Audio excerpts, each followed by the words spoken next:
Hi friends, तर तुम्ही बघू शकता मी आलेले आहे गणपती विसर्जन मध्ये आणि हे बारामती मधील गणपती विसर्जन आहे आणि श्री समर्थ वाद्य पथक हे आहे आणि तुम्ही बघितले असतील आतापर्यंत वाद्य पथक, पण बारामती मधील एक नंबरच वाद्य पथक असतात.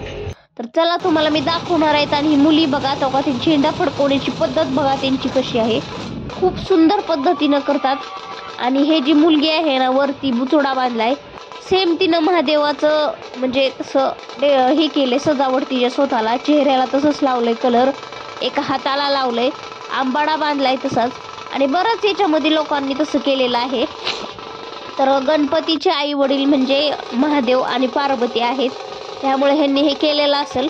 तर बघा ह्यांचं हे वाद्य पथक, तो का त्या मुलीचा हात दिसतंय तुम्हाला, शंकरासारखा हात आहे आणि शंकर पार्वती सारखे बरेच डेकोरेशन म्हणजे त्यांनी साज केलेला आहे तसा. तर बघा ही मुली किती मोठं ढोल आहे आणि हे घेऊन असं वाजवतात, मला तर आश्चर्यच वाटते.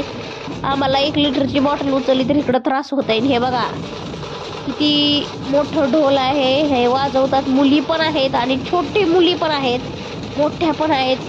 काही मुली तर फक्त 5 ते 7 वर्षाच्या आहेत, ते पण मी तुम्हाला दाखवणार आहे. आणि तुम्हाला कसं वाटतं हे श्री समर्थ वाद्य पथक नक्की सांगा. आवडलं तर व्हिडिओला लाईक करा, सबस्क्राईब करा आणि बेल आयकॉनची घंटी दाबायला विसरू नका.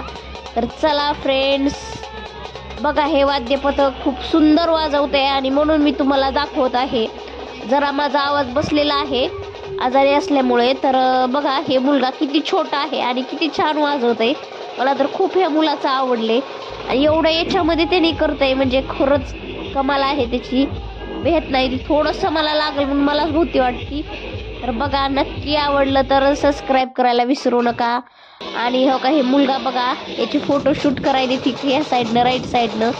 आणि खरंच खूप छान वाजवतं ह्यानी आणि दाद दिली पाहिजे ह्याच्या, एवढ्या कमी वयात त्यांनी एवढं छान वाद्य पथक वाजवतंय, त्याला लागेल म्हणून ती सरकवले.